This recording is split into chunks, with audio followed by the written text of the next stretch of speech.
Volanti della Questura di Udine sono intervenute oggi in città per far allontanare i migranti assiepati nelle zone coperte da wifi, in particolare in piazza Venerio, terminato lo sciopero della fame dei profughi alla Cavarzerani. Il sindaco di Pordenone Ciriani ha firmato oggi l'ordinanza anti-accattonaggio in vigore da domani. Le forze dell'ordine potranno sequestrare il denaro dell'elemosina, vietata nei luoghi più frequentati della città. Il governo riordina la portualità italiana e promuove lo scalo di Monfalcone, che farà squadra con quello di Trieste. La presidente della regione Serracchiani chiede che anche Porto Nogaro sia inserito nel sistema. La città polacca di Cracovia è in questi giorni capitale mondiale della gioventù. Sono numerosi i giovani friulani che stanno vivendo l'esperienza in attesa di Papa Francesco, le loro testimonianze. Lignano si prepara a salutare gli atleti giamaicani che anche quest'anno hanno scelto la località balneare per allenarsi, pronti a partire per le Olimpiadi di Rio. Ringraziano il Friuli, dove torneranno nel 2017.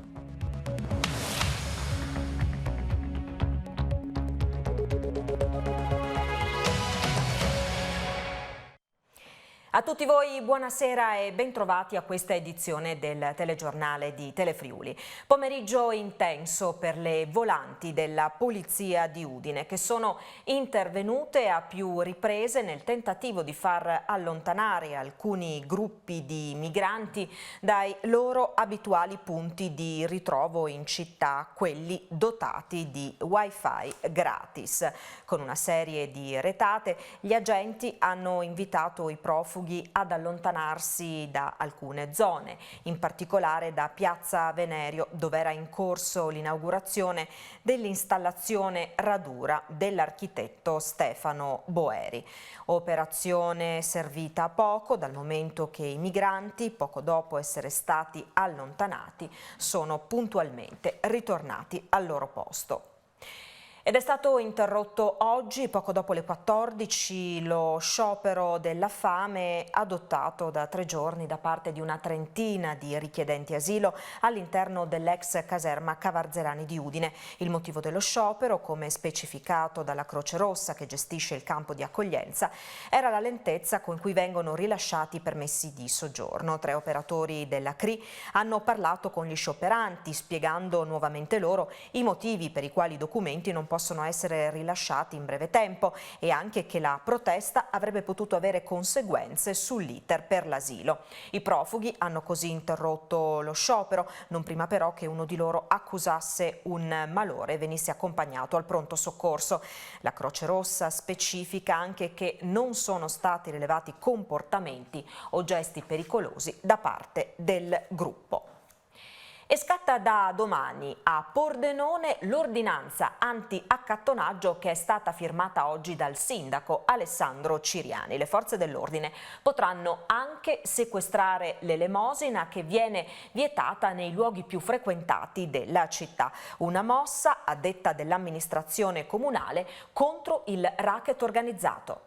Ora si fa sul serio. A Pordenone sarà operativa da sabato 30 luglio l'ordinanza comunale contro accattoni e mendicanti molesti, firmata dal sindaco Alessandro Ciriani. L'ordinanza vieta l'accattonaggio e consente a vigili e forze dell'ordine di sequestrare ai finti poveri il denaro frutto della generosità d'altri, soldi che, stabilisce espressamente il provvedimento, saranno devoluti a iniziative di assistenza sociale, previste sanzioni fino a 500 euro. Il divieto, che non riguarda gli artisti di strada, è esteso ai luoghi e zone limitrofe in cui normalmente si verifica l'accattonaggio molesto: mercato, chiese, cimiteri, stazione ferroviaria, ospedale, case di cura, parchi e aree verdi, luoghi di pregio storico e turistico, davanti o in prossimità di negozi e supermercati, uffici pubblici, banche e parcheggi. L'ordinanza punisce anche gli abusivi che si offrono in cambio di denaro di individuare posteggi liberi, controllare l'auto o portare borse. Interveniamo sui soggetti noti alle forze dell'ordine e alla popolazione per il loro atteggiamento molesto, spiegano il sindaco Ciriani e l'assessore alla sicurezza Emanuele Loperfido, individuando soprattutto quelli riconducibili al racket. Lo scopo, oltre a garantire il decoro urbano e la tranquillità dei cittadini, è colpire questo business illegale che non esita a impiegare animali e minori che vanno invece tutelati. Pordenone non vuole alimentare fenomeni criminosi, concludono il sindaco e l'assessore. Per questo i 2 amministratori hanno lanciato un forte appello ai cittadini, chiedendo loro collaborazione. Non date soldi a queste persone per non arricchire la malavita e il racket, dicono i 2. Se volete fare del bene, rivolgetevi alle associazioni che aiutano le persone in difficoltà. È stato arrestato ieri notte in flagranza di reato a Trieste un 22enne rumeno per estorsione. Il giovane, vestito da donna, aveva cercato di rubare il portafogli ad un uomo di Fontanafredda che per tutta risposta aveva estratto il cellulare per chiamare le forze dell'ordine. Allora gli aveva preso di mano il telefono chiedendo soldi per restituirlo. L'uomo, dopo vari tentativi, si era visto costretto a consegnare il denaro, ma non appena avuto di nuovo il telefono ha chiamato i carabinieri. Il 22enne, che è noto alle forze dell'ordine per reati simili, è stato fermato poco lontano ed identificato dalla vittima, che ha così riavuto i suoi soldi. Ed un 70enne di Paluzza è rimasto ferito ieri pomeriggio mentre lavorava il legno con una flex. Si è procurato tagli all'addome e ad un braccio. L'uomo è stato soccorso dal personale del 118 e è stato portato con l'elicottero all'ospedale di Udine. Nonostante la gravità delle ferite, non sarebbe in pericolo di vita. E dopo il caso di ieri, un'altra famiglia è stata denunciata per aver omesso, senza giustificato motivo, di far impartire l'istruzione obbligatoria ai figli. Questa volta è il caso dei genitori di una ragazza di 16 anni che sono stati sentiti dai carabinieri di Martignacco. Sorprendente episodio oggi a Romans di Varmo. Alle 6 del mattino un 43enne è salito sul tetto della propria abitazione e si è messo ad urlare. I carabinieri della compagnia di Latisana, chiamati dai vicini, hanno riportato l'uomo alla calma e lo hanno fatto scendere dal tetto. Ma lì è avvenuta la sorpresa. I militari hanno infatti trovato in casa una piantagione di marijuana con tanto di impianti per essiccare la droga, termoventilatori, 238 semi per la prossima semina ed oltre 200 foglie messe a seccare. I carabinieri hanno così messo tutto sotto sequestro, ma l'uomo ha opposto resistenza, ferendo anche uno degli uomini dell'arma. A quel punto è stato arrestato per resistenza pubblico ufficiale e denunciato per detenzione di droga ai fini di spaccio e coltivazione illegale di stupefacenti. Numerose macchine nei giorni scorsi sono state danneggiate a grado. Gli automobilisti si trovavano le ruote bucate o lacerate da un taglierino in varie zone della località balneare, mentre i carabinieri sembrano essere sulle tracce del colpevole. L'amministrazione cerca una soluzione. Una decina di giorni i cittadini e turisti di Grado trovano sistematicamente, al mattino, le gomme delle proprie auto bucate. Alcuni si accorgono del danno già ripartiti verso casa, quando lo pneumatico ormai sgonfio li costringe a fermarsi. Anche le auto di alcuni turisti tedeschi sono state vittime di questi atti di vandalismo. L'autore usa un taglierino per bucare e incidere le gomme delle macchine parcheggiate in varie vie cittadine, soprattutto nella zona del ricreatorio. I carabinieri della locale stazione, che hanno ricevuto le denunce dei danneggiamenti, hanno già escluso che si tratti di una banda di ragazzini dediti al vandalismo. Dato che l'atto è stato compiuto in più zone, non dovrebbe essere nemmeno un concittadino stufo del traffico e delle tante auto presenti in città per la bella stagione. Il comandante dei carabinieri di Grado, il luogotenente Marco Revelant, ha informato della caduta anche il sindaco Raugna e si è deciso per implementare l'illuminazione pubblica per cogliere il vandalo sul fatto e rendere più facile l'attività di prevenzione. Incidente con 7 veicoli coinvolti in A4. Come anticipato, il weekend da Bollino Nero ha subito provocato code forti e rallentamenti sull'autostrada, aggravati da un tamponamento a catena accaduto attorno alle 11:30 tra San Stino di Livenza e Portogruaro in direzione Trieste. Nell'incidente è rimasto coinvolto anche un autocarro, 2 le persone ferite. Pesanti i riflessi sul traffico con una coda di circa 5 km. Autovie Venete ha chiuso gli svincoli di Cessalto e San Stino di Livenza e, visto il notevole volume di traffico, ha attivato l'apertura del bypass A27 e A28 per il reindirizzamento delle auto in arrivo da Milano.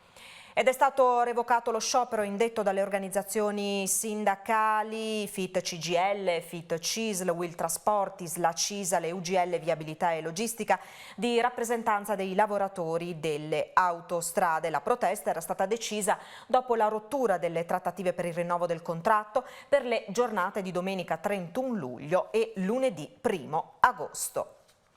La tangenziale sud di Udine si farà e passerà per Terenzano, frazione di Pozzuolo del Friuli. Il Comune ha dato una disponibilità di massima alla Regione per definire un tracciato compatibile con la viabilità della strada regionale 353 e le esigenze della zona. Un lungo incontro del sindaco di Pozzuolo Nicola Turello, i tecnici di FVG Strade, l'assessora regionale Maria Grazia Santoro ha consentito di definire un'intesa che si concretizzerà nei prossimi mesi in un accordo di programma.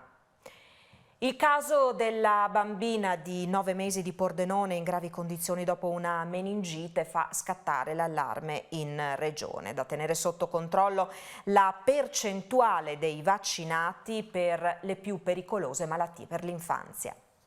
Allarme meningite anche in Friuli, dopo il caso della bambina di 9 mesi di Pordenone che ha rischiato la vita per un'infezione batterica.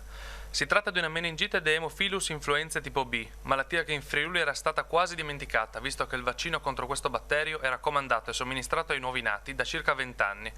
Ricorda il medico Andrea Job, del Dipartimento di Prevenzione dell'Azienda Sanitaria 3, che copre da Codroi Potolmezzo. Le altre due meningiti sono causate da pneumococco e meningococco. Per tutti sono disponibili da anni vaccini efficaci e la grande maggioranza dei bambini nella nostra area è oggi vaccinata, aggiunge Job. La copertura va dall'84% al 90,5%, ma non basta. Per ottenere l'effetto cosiddetto gregge, la copertura minima efficace deve essere del 95%, quota che nessun distretto del Friuli raggiunge.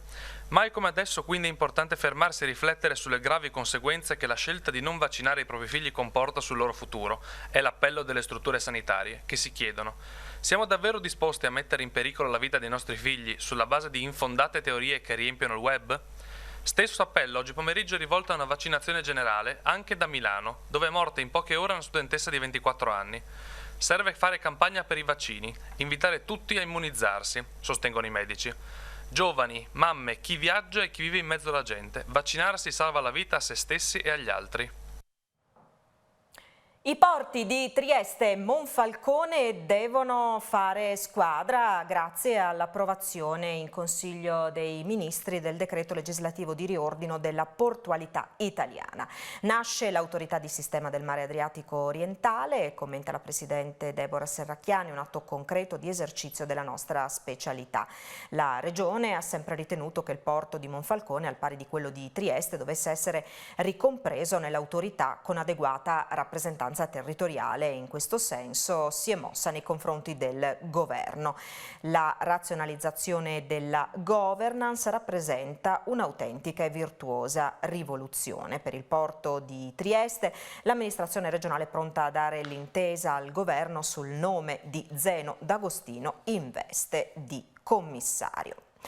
Restiamo in tema con la partenza di un lungo convoglio per Budapest. È stato inaugurato oggi il Varco 4, una nuova uscita ferroviaria transfrontaliera del Porto Nuovo che permetterà allo scalo giuliano di incrementare del 40% il traffico merci su rotaia in direzione dell'Europa. Quanto all'istituzione dell'autorità portuale di sistema con Trieste e Monfalcone, la governatrice Serracchiani auspica l'inserimento nel sistema anche di Porto Nogaro. Sentiamo. Si apre questo Varco 4, quindi una nuova opportunità di crescita per il porto di Trieste, 40% in più di potenziale e anche un nuovo collegamento verso Budapest appena avviato. Erano 12 anni che aspettavamo questa occasione, ci sono voluti solo 3 mesi di lavoro ma tanta buona volontà, sono molte le persone da ringraziare. Questa attività che non crea nuove infrastrutture, semplicemente utilizza meglio quelle che già c'erano, ci permette di aumentare il traffico ferroviario del 40%. Guardando all'est Europa, questo è un treno che va a Budapest, ce n'era uno a settimana, ora diventeranno 5, credo davvero che in questo senso non solo l'autorità portuale di Trieste ma le tante istituzioni stiano lavorando nella direzione giusta.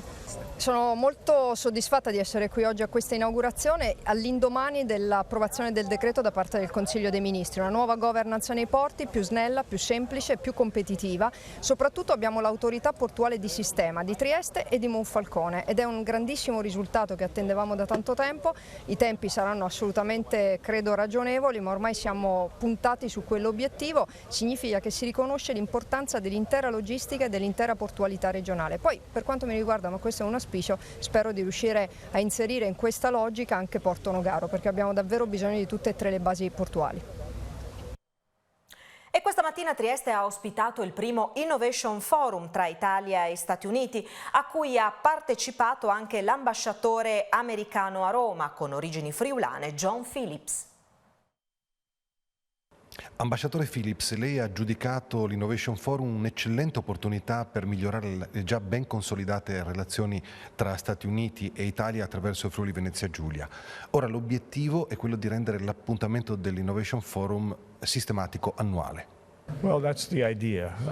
It's really a matter of changing information so the American companies that Questa idea è un'idea positiva, si tratta di uno scambio di informazioni per le imprese americane che sono interessate a comprendere la realtà del Friuli Venezia Giulia e a capire che cosa ha da offrire il Friuli Venezia Giulia. Infatti soltanto grazie a degli incontri poi sarà possibile avere degli investimenti seri e concreti nel Friuli Venezia Giulia. Come ho detto, la Presidente della Regione ha svolto un ottimo lavoro a favore della Regione. Ambasciatore, lei ha considerato l'appuntamento dell'Innovation Forum l'opportunità di un nuovo inizio addirittura delle relazioni per quanto riguarda l'ambasciata degli Stati Uniti in Italia? Yes, that's part of what we do at the embassy. È parte del nostro lavoro all'ambasciata. Noi vogliamo creare contatti, favorire investimenti italiani negli Stati Uniti, investimenti americani in Italia. Questo è possibile soltanto se c'è un buon scambio di informazioni. È necessario realizzare un forum e portare le persone in loco. I friulani emigrati dalla provincia di Pordenone si ritrovano da oggi fino a domenica in Valcolvera, dove è in corso l'annuale raduno delle fasce. L'ambasciatore statunitense a Roma, John Phillips, le cui origini familiari sono friulane della Valcolvera, è l'ospite d'onore dei 3 giorni del 39esimo raduno delle fasce di Pordenone dedicato ai corregionali all'estero. Phillips è nato e cresciuto in Pennsylvania, dove i suoi nonni, Angelo Filippi, il cui cognome venne poi americanizzato, e Lussico Lussi, erano emigrati da Frisanco e da Pofabro a inizio del Novecento. Avvocato, ha collaborato con diversi inquilini della Casa Bianca, fin quando nel 2013 il presidente Obama gli ha affidato un importante incarico in Italia. Domenica il diplomatico sarà insignito del premio Odorico da Pordenone, destinato a un cittadino originario della provincia che si è fatto onore all'estero per il suo lavoro e impegno. Il raduno, organizzato dalle fasce, è dedicato quest'anno al ricordo del terremoto e al ruolo che gli emigranti ebbero nella ricostruzione del Friuli. Partecipano non soltanto numerosi friulani all'estero, ma anche diversi loro discendenti, under 35, venuti in regione per riscoprire le proprie radici. Ci spostiamo ora a Cracovia, dove sono presenti tanti ragazzi friulani per la giornata mondiale della gioventù in attesa di Papa Francesco. Abbiamo ascoltato alcune loro testimonianze. Con l'arrivo di Papa Francesco a Cracovia, le giornate mondiali della gioventù sono entrate nel vivo. All'evento partecipano numerosi ragazzi provenienti dalle diocesi friulane, che oltre a partecipare ai diversi appuntamenti, iniziati con la ormai tradizionale festa degli italiani di mercoledì, incontrano e si confrontano con coetanei di tanti paesi del mondo, dalle culture diverse, ma accomunati dallo spirito religioso. Ecco le testimonianze di alcuni ragazzi provenienti da Gorizia. Bellissima. Un'infinità di gente e poi c'è un legame fortissimo anche con persone che non si conoscono, cioè anche se non conosci questa persona, cioè, hai creato un legame. Mi aspettavo tanta gente, ma proprio a colpo d'occhio si vede che c'è un'infinità di persone ed è bello perché siamo qua tutti con lo stesso obiettivo, quindi parlare risulta più facile, fare conoscenza con persone di altre nazioni, perché siamo qua con l'unico obiettivo, è una cosa molto bella.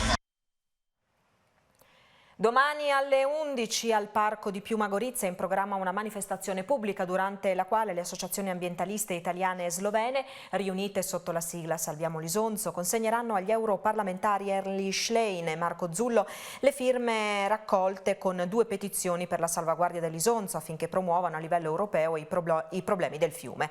L'evento sarà l'occasione per fare il punto sulla situazione in cui versa l'Isonzo e per invitare gli europarlamentari a portare a Bruxelles la questione della gestione transfrontaliera del fiume. Durante l'evento sarà possibile apporre le ultime firme alla petizione. Cerimonia di consegna alla terrazza mare a Lignano per le bandiere blu del FE, assegnate anche quest'anno per la 27esima volta alle Marine di Lignano e Aprilia Marittima. Il sindaco Luca Fanotto ha consegnato le bandiere a 4 marine di Lignano, Marina 1, Marina di Punta Verde, Marina Punta Faro ed Arsena Portovecchio, e 3 di Aprilia Marittima, Marina Punta Gabbiani, Marina Aprilia Marittima e Marina Capo Nord. Il basket come metafora della vita. Ha presentato a Lignano il libro 24 secondi, ultimo lavoro del 35enne pordenonese Simone Marcuzzi. Un romanzo presentato come autobiografia ed un protagonista, Vittoriano Cicuttini, cresciuto in Friuli e primo italiano a giocare in NBA, assolutamente immaginario. Sono gli ingredienti più accattivanti di 24 secondi, l'ultimo lavoro di Simone Marcuzzi, ingegnere 35enne pordenonese, che ha come fulcro il basket, metafora della vita. Il romanzo è stato presentato a Lignano nell'ambito degli incontri con l'autore e con il vino. Non si tratta di una lettura sportiva, anche se la pallacanestro, passione dell'autore, è tra realtà e fantasia il filo conduttore. Ho scelto di scrivere un romanzo sul basket perché il basket, come la vita, vive distanti. Nella pallacanestro il tempo è effettivo, il tempo di gioco è effettivo, quindi significa che ogni infrazione, ogni fallo, il tempo viene interrotto e da quello riprende quando la palla viene rimessa in gioco. Questo vuol dire che nei finali di partita, specie nei finali di partita, il tempo si dilata perché le squadre cercano di recuperare il loro svantaggio, e questo vuol dire che tutto il tempo che c'è stato prima ha poco significato in confronto di quei pochi secondi finali. E così anche nella nostra vita noi viviamo dei mesi di quotidianità che ci scivola un po' addosso, fino a quando poi un singolo istante ci colpisce e quello acquisisce senso. Quindi questa è la metafora del basket che ho voluto introdurre in questo libro. Nuova serie di concerti per il progetto Strolic, la produzione musicale Fiore all'occhiello del coro Natissa di Aquileia, che con questa iniziativa, nata su idea del maestro Luca Bonutti, rende omaggio alla poesia di Pietro Zorutti, autore tra i più rappresentativi della letteratura friulana. Gli appuntamenti si terranno a Tarcento lunedì 8 agosto alle 21 e Pavia di Udine mercoledì 10 agosto sempre alle 21. Presentazione a Palazzo Belgrado dei concerti per l'8 e il 10 agosto a Tarcento e Pavia di Udine del progetto Strolic, l'almanacco in musica. Ce ne parla il direttore del coro Natissa, Luca Bonutti. Dopo la presentazione avvenuta in prima assoluta dell'opera Strolic nel 2013 al Mittelfest di Cividale, abbiamo l'opportunità di presentare al pubblico di Tarcento il giorno 8 agosto e di Lauzacco, Pavia di Udine il giorno 10 agosto, grazie al sostegno della provincia di Udine, di nuovo le ennesime repliche di Strolic. È una rappresentazione musicale poetica tratta dalle poesie di Pietro Zorutti e le musiche di Walter Sibilotti. Portata in scena dal coro maschile Natissa di Aquileia, con il supporto della fisarmonica, di chitarra, contrabbasso, della voce solista femminile e del narratore, il nostro famoso attore friulano Omero Antonutti. Nel descrivere questo progetto si dice che è una modalità per sentire il rumore delle stagioni. Difatti questo è vero, se noi pensiamo che a distanza quasi di 150-170 anni dalla stesura di queste opere poetiche del maestro Pietro Zorutti, quando noi studiavamo i brani proprio erano inerenti al periodo, alla stagione, addirittura al mese. Se pensiamo anche al mese di maggio, per fare un piccolo esempio, come è stato anche quest'anno, quindi con burrasche contemporali improvvisi, il testo parte di maggio e c'è l'ams e c'è dons da parduc i chantons. Anche quest'anno il filo di mosaico, che dal 2015 ha iniziato a collegare le case di Tramonti di Sotto, si è allungato, raggiungendo nuovi angoli del paese montano. C'è un sottile filo colorato che lentamente, anno dopo anno, si stende sulle pareti delle case di Tramonti di Sotto. A comporlo sono migliaia di tessere, ricavate spesso da materiali di recupero donati dai cittadini e posizionate con cura certosina da una squadra di maestre mosaiciste di alto livello, composta da Carolina Zanelli, Valentina Rossi, Lisa Battistutta, Dagmar Friedrich, Gabriella Buzzi, Laura Carraro e Sara Persello, alle quali spesso si affiancano i residenti grazie al laboratorio appositamente allestito per l'occasione. Il filo di mosaico, steso nel paese montano, è al tempo stesso un laboratorio musivo e un modo per impreziosire le sue vie, come ci ha spiegato l'assessore alla cultura e all'istruzione Patrizia Bertoncello, alla quale si deve l'ideazione di questo progetto avviato nel 2015. Si trattava di rafforzare simbolicamente i legami della comunità, di dare un messaggio di coesione e creare al contempo una sorta di percorso capace di guidare il visitatore alla scoperta dei tramonti di sotto. Tutto in maniera se possibile originale rispetto ad altre esperienze in corso. E l'originalità di certo non manca a questa bella iniziativa, che ha anche il merito di fare ricorso all'arte musiva, nella quale i friulani vantano una lunga e rinomata tradizione. Nel mosaico, che si dipana dalle due principali fontane del paese, scomparendo e rimergendo all'improvviso, mentre attraversa muri, marciapiedi e case, sono ben presenti gli elementi del paesaggio, come l'acqua e il sasso. Neppure il titolo dato all'iniziativa è casuale, perché prende spunto dalla leggenda del gomitolo di filo donato a una famiglia povera dalle Agane, le fate delle acque. Quel gomitolo era magico perché non finiva mai, a patto che si continuasse a tesserlo. Sarà un po' quello che si continuerà a fare a Tramonti di Sotto, dove nel corso di tutto l'anno i cittadini sono coinvolti in nuovi laboratori, tappe di un percorso destinato a durare nel tempo. Ed ora la vignetta preparata per noi da Fernando Venturini.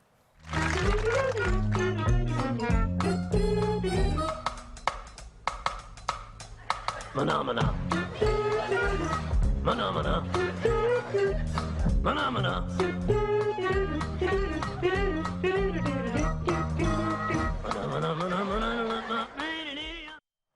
Siamo allo sport. Lignano si prepara a salutare il team giamaicano di atletica leggera che anche quest'anno ha scelto la località balneare per allenarsi. Ora sono pronti a partire alla volta delle Olimpiadi di Rio.